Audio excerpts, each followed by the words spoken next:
Hey everybody, welcome to Big Valley Living. My name is Michelle and I love summertime because we have an abundance of fresh fruits and vegetables, and it's my favorite time to preserve the harvest. So today I'm going to be preserving raspberries that we have actually grown here at our home. We're going to add some mango to make mango raspberry jam. Oh my gosh, doesn't that sound delicious? Now, I want it to be known that I don't really eat a lot of jams or jellies, although I like them. They're not my jam.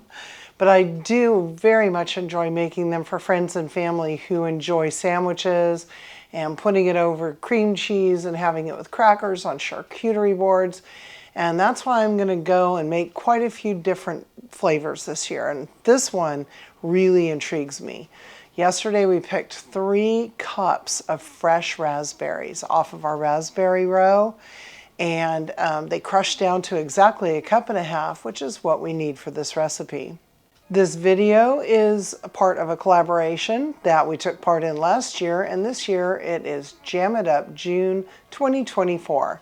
Watch for the hashtag, and thank you to Tony at Kettle Kitchen and Bloo at Bloo's Self-Reliance for inviting Big Valley Living to take part this year. And another exciting thing is that 4 Jars Lids is also going to be taking part not only in the collaboration, but they have sponsored the event. So they'll be giving away some pretty neat prizes at the end of the collaboration.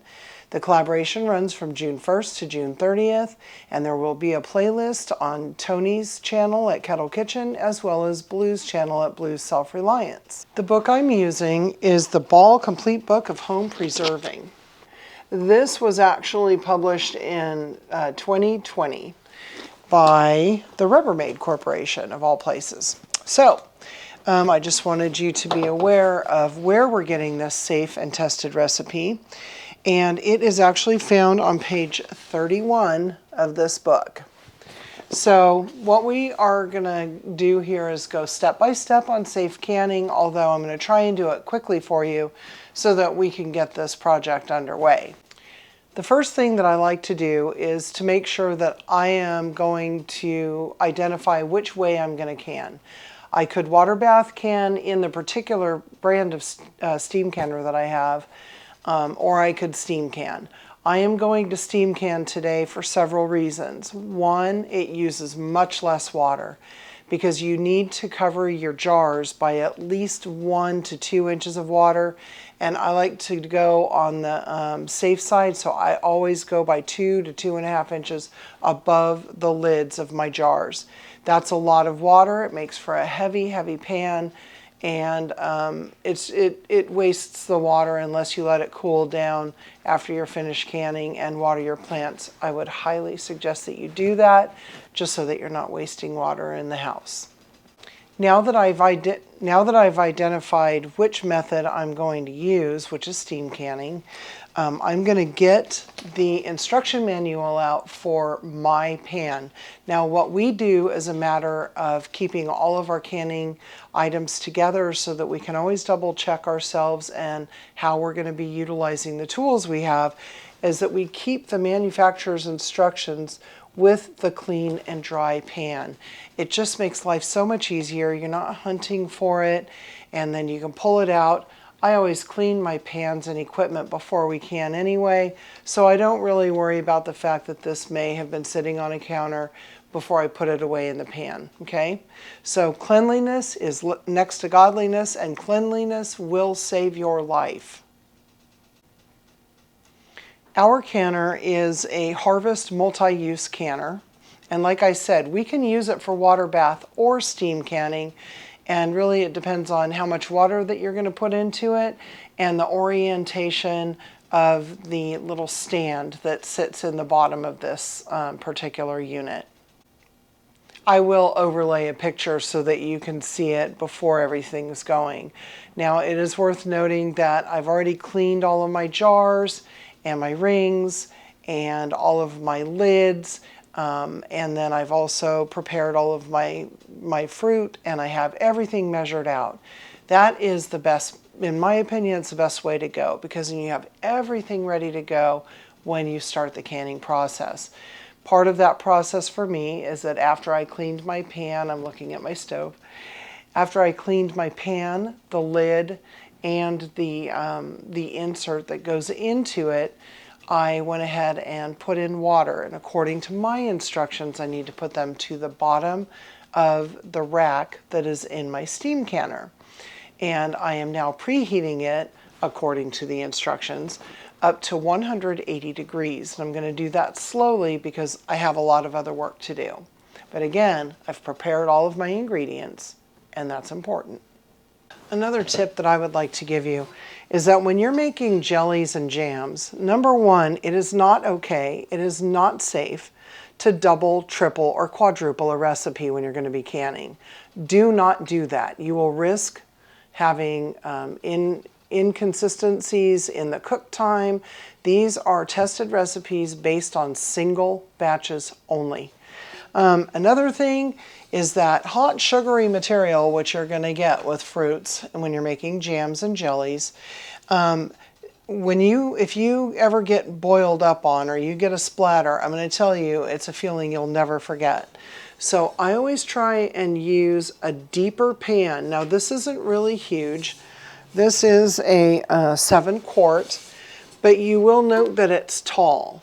My ingredients really are only going to come to about here, but that allows plenty of room for bubbling over or potential splatters or anything, and I feel a lot safer by using a deeper pan. So I'm going to make that recommendation. If you have the means to do it, please do. Now I've got all of my pans on the stove, they're all clean, and we'll talk about the steam canning process when the jam is actually ready to be put into the steam canner, okay?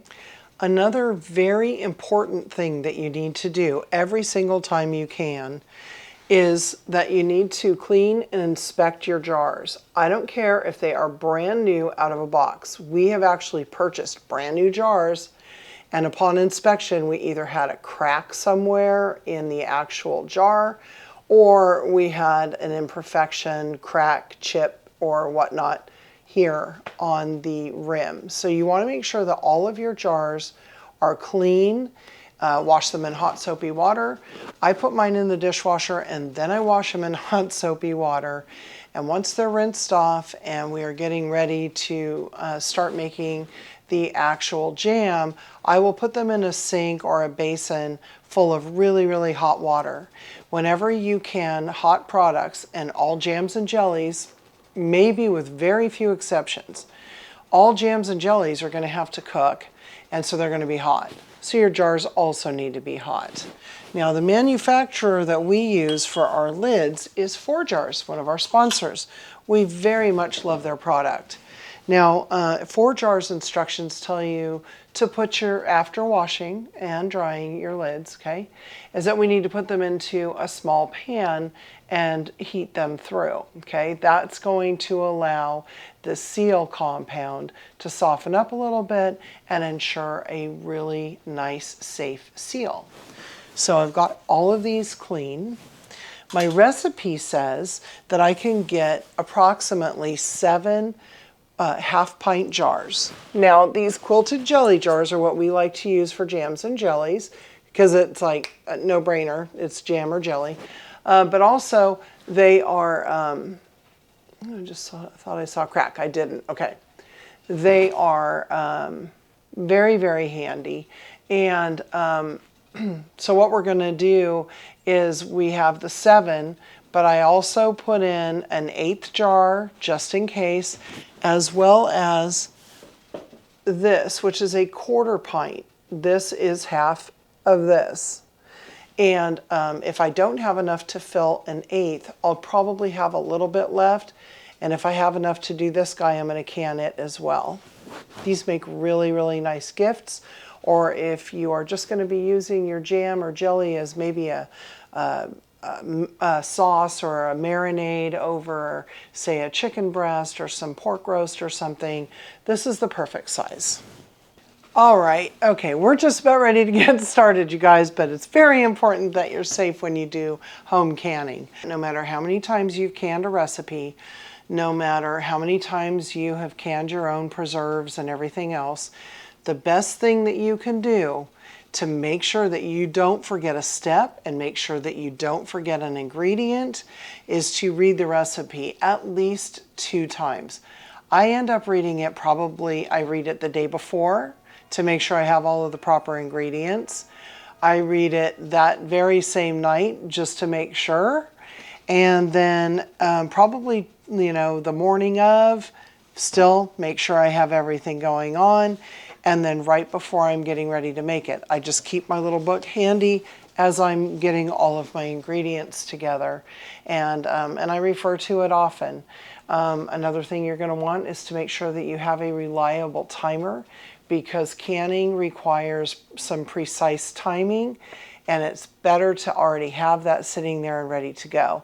You're going to want to have some paper towels and some vinegar, because jams and jellies are very, very sugary, and you've got to make sure that you get a very clean seal between the jar and the actual lid. So your best bet is to get yourself some white distilled vinegar, and again, paper towels are good because you can see that they're white and that they're clean, and that's the best way to know that you have a clean surface to put your lid on. All of your rings ought to be clean. Modern guidelines state that if you are water bath or steam canning for 10 minutes or more, you do not need to formally sterilize your jars, which would mean boiling them in water before doing anything after you've cleaned them. I think you do it for about 10 minutes, but anymore, those aren't part of the guidelines. Very few recipes are canned for less than 10 minutes. Well, if you've made it this far, now we're getting ready to have the fun. Before I get started on sharing the ingredients and getting this going, I do want to let you know that there will be a live giveaway, and you'll be able to see that on Kettle Kitchen, on Kettle Kitchen's channel. That's Tony. And he will be on live with Bloo at Bloo's Self-Reliance, July 5th, 2024, 8 p.m. Pacific Daylight Savings Time. Wherever you are in the United States, I'll let you figure out where you fall into that. All right, kiddos, let's make some jam. So the first thing I'm going to do, I don't even have the stove on yet, is I'm going to put in my first 4 ingredients, and that is the 3 cups of mangoes, finely diced, chopped. Okay, that was 5 mangoes for me, 5 ripe mangoes. Then we're going to put in 1.5 cups of mashed raspberries, homegrown. Oh my gosh, you guys, and they smell so good. This is going to be a really neat, summery jam, especially when we get into, the winter months. I'm going to go ahead and just incorporate these together just a little bit. The instructions for making this particular jam are actually on the previous page in the book I told you about, on page 30, under Saskatoon jam, and then it just gives you all the different varieties that you can make. Okay, next we're going to add our 2 tablespoons of bottled lemon juice. Bottled. Do not use fresh lemons from your yard. There is no guarantee that you're going to have the proper acidification if you use something from your yard, okay? That includes lime juice. If you were to use lime juice for something like this, use bottled, please. Okay, and then the last thing that we're going to put in right now is Then the last thing we're going to put in before we bring it to a boil is 6 tablespoons of the Ball Classic Fruit Pectin.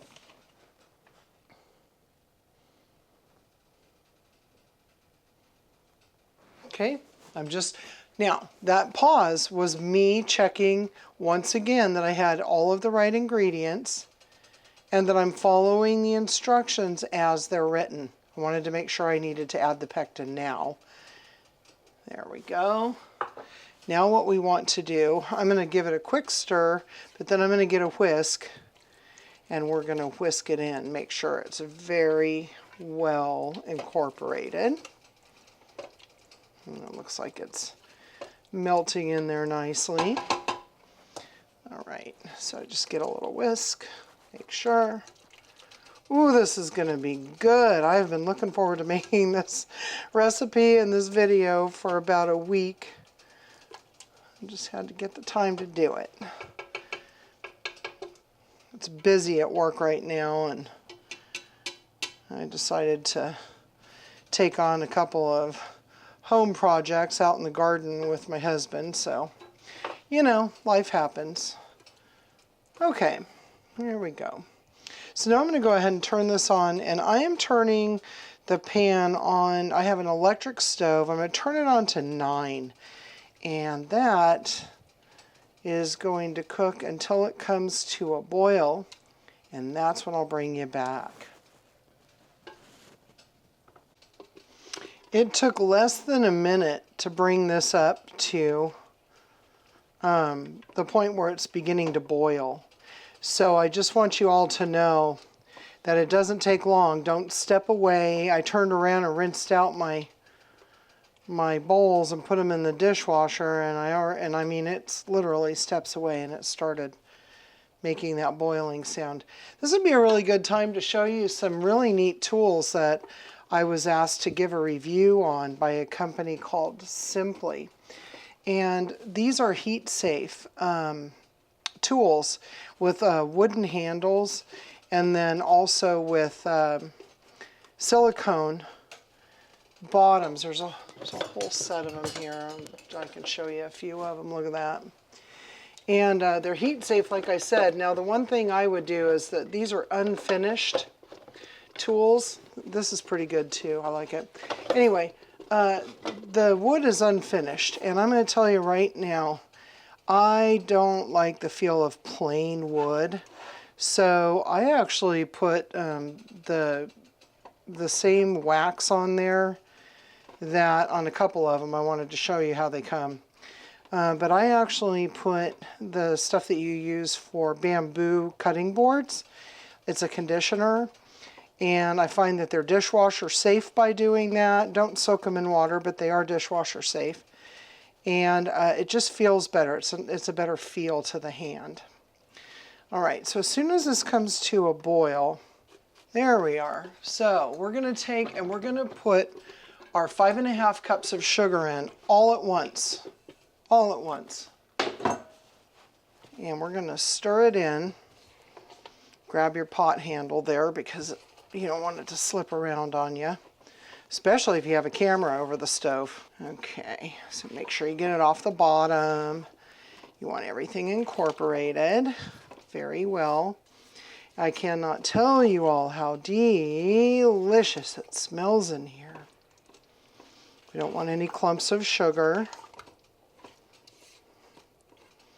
It's funny, my niece just stopped by with some watermelon, and I told her what I was making, and she said, "Oh my gosh, that sounds good." The day I'm filming it also happens to be my late mother's birthday, and my mom loved raspberries. So, in honor of my mom, I thought this would be a fabulous thing to make. Okay, now we're going to let it come back to a boil. And when it does, and it's boiling where we cannot stir it down, we're going to set the timer for 1 minute. But you don't really want to step away from it at this point, guys, because it's going to get sticky, and you just don't want it to burn to the bottom of your pan. Make sure you're using either a heavy gauge pan, heavy gauge bottom pan, or non-stick, by the way, because you don't want it to stick. If you have like an aluminum pan, you might find that you have a sticky problem. Make sure you scrape the sides of the pan also. Make sure you get all the sugar and the syrup down. It's another thing I like about these, is that it's sort of soft right there. I didn't think I would necessarily like that feature at first. I had to use them for a while. But now that I'm doing things like making jams and jellies, I'm finding it makes me happier and happier every day. I said to finally dice the mangoes, but I wanted to be able to see a little mango in there, so I chopped them very, very small. But I didn't dice them as fine as I would, like, say, an onion for a potato salad or something. That would have been too much, and I think this would have just dissolved all the way through. This is a point that I really want to share something with you. Now, I've switched spoons. This is a bamboo spoon with a little bit of a larger flat edge, and I really like the hole in there. This is, I think, a pasta fork or something, but I really like it because, woo, okay, it just went out. It just boiled out, so I'm gonna, gotta turn that a little bit down. Okay, I might want to put an oven mitt on. Even with this tall pot, you're gonna see that some of this turns around. Now, it is boiling to a point here where I cannot, here it comes. I cannot stir the boil down, okay? I'm stirring, and it is still bubbling. So at this point, I am going to set my timer for 1 minute. And we are going to boil this for 1 full minute, stirring constantly. Do not step away. Stand away a little bit though, because you don't want to get burned. And my hands get really tired when I'm stirring. The older I get, the harder it is to grip a spoon or a paintbrush or anything for very long without something getting angry at me. Okay, so here we go. That 1 minute goes by quite fast. But yeah, you see how you cannot stir this down? And you probably see stray little bubbles coming out of the pan. That's why you really need to give yourself a little bit of headway. I'm trying to blow that away a little bit so you can see it. I don't know how well you're going to be able to see that. If I turn on a fan, it's going to get louder. Oh yeah, it's just bubbling all over. And that's our minute, kiddos. So I'm going to turn off the heat. I'm going to turn off my thing, my timer, and I am now going to take this jam over to the canning station. So I have a clean ladle. I prefer to use this ladle when I'm putting things in my jars. And it has a nice little hook here, so I can put that on the actual pan. Again, the pan is on a nice trivet. I have my book right here. It is a hot mess, but here it is, ready for me to go. Now, to keep the mess down to a minimum and to kind of show you what we're doing here, I have this little bowl that I'm going to put each jar in. I have a clean jar lifter. I have my vinegar, and I've taken little pieces of paper towel and broken them into small pieces because I like to use a fresh one for each jar to make sure that I get all of the jam off of the rims. Finally, it's important to note, I like to get a quart jar or any jar really, but I like to have something off to the side that I can put the funnel in when I'm between jars, and then my debubbler. I really enjoy using a chopstick for a debubbler, but they sell debubblers as well, and you can pick one of those up in a kit. This is a magnetic wand that will allow you to pick up the warm lids without burning yourself. So very, very important. So we're going to go ahead and put our first jar onto, we're going to put our first jar here, okay? I just switched everything around, and I'm hoping this is going to make it a little easier for you all to see what I'm doing. There we go. Now, okay. I think this is going to be a better angle for you, and it's definitely going to be better for me. You don't need to be looking at my arm now, do you? No, you don't. Okay. So I just switched everything over to the other side. Alrighty. Oop, that's on a little bump there. So let's move this around. There we go.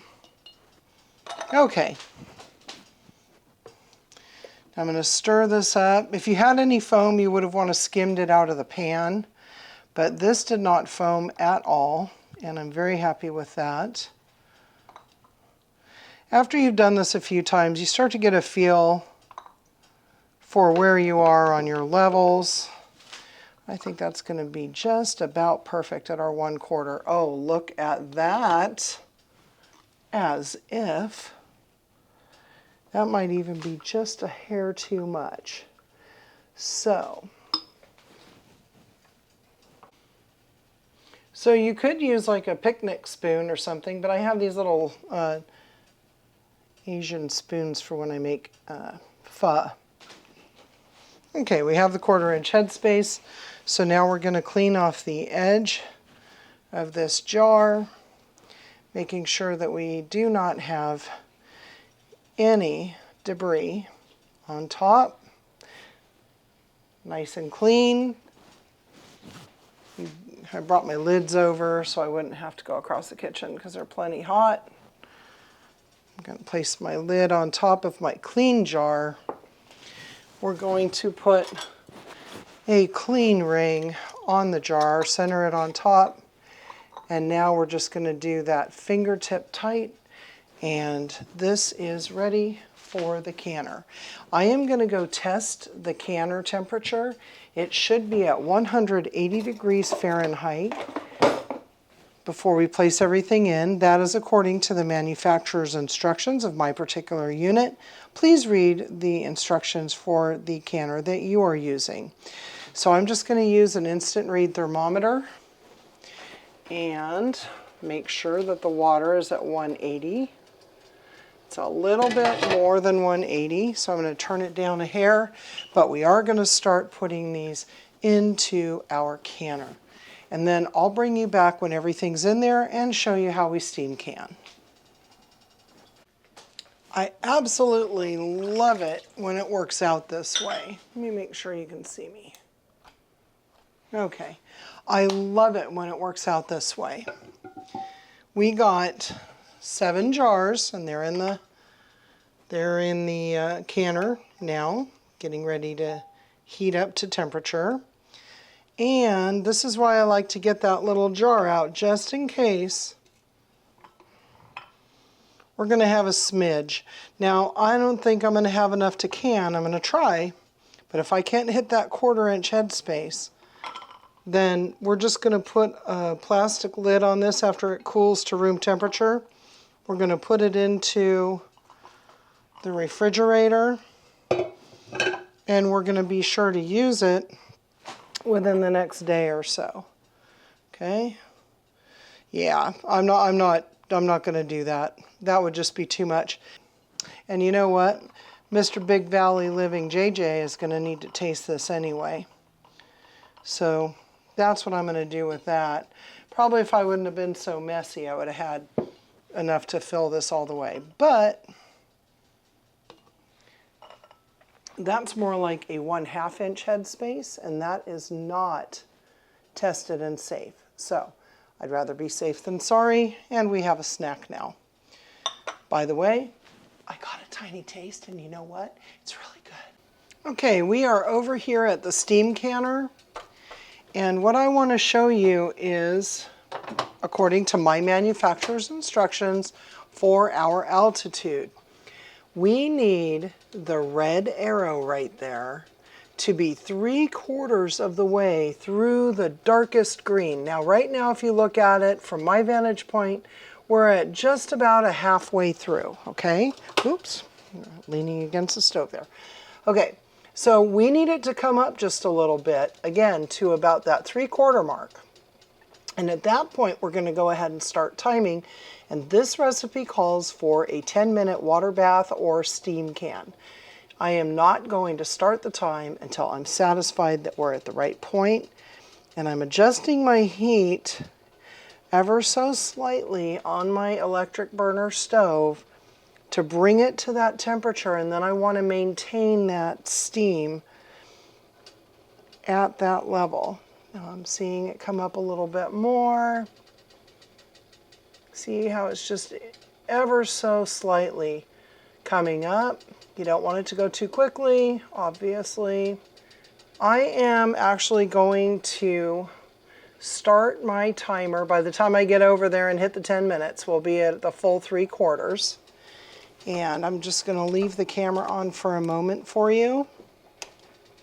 There you go. I had to steady it a little bit. And there we go. I like that. So this goes for 10 minutes. We're going to start our timer. Just making sure. See, I'm looking at these instructions yet one more time. I'm also noting that the clock just turned 6:38 p.m. and I am going to hold that in my mind as well, just in case that timer decides to stop. And I have that on a post-it over here, but I don't want to move the camera. Okie dokie. All right, so our timer's going off, and I am going to turn off the burner. I'm going to leave it on the burner, and I'm going to set my timer for another 5 minutes, okay? And that's going to let the water kind of cool down a little bit and temper.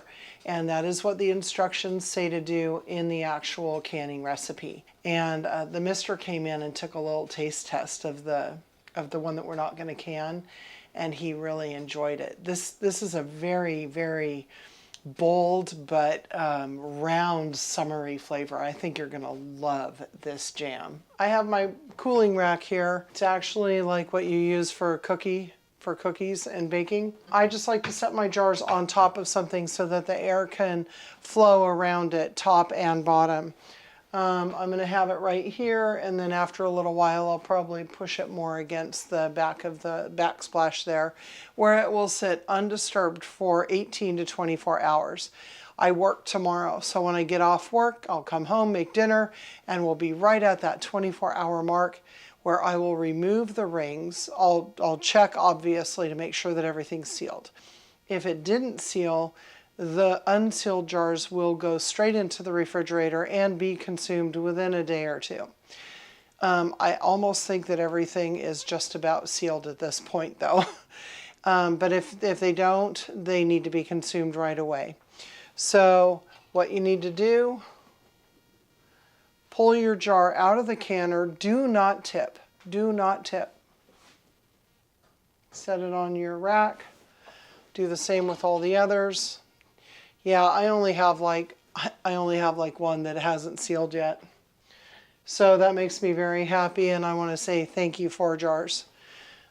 During the pandemic, when some companies kind of skimped a little bit on the sealing compound and we were having more failures, 4Jars came through and made them the old-fashioned way. So please be a safe canner. Pay attention to what you're doing. Only use safe canning recipes. Whether you do a freezer jam or a refrigerator jam or anything like that, where, pay attention to how long you can keep it on your shelf. When you clean your jars, remove the rings, label the jars, put the jars on the shelf, and do not stack them. All of those things can create a false seal. And a false seal could mean really bad sickness or possibly death to you or somebody that you know or love. Don't risk it. Don't take shortcuts when you're canning. All right, thank you, Tony. Thank you, Bloo. I appreciate being invited to Jam It Up June 2024. Make sure that you watch all of the videos.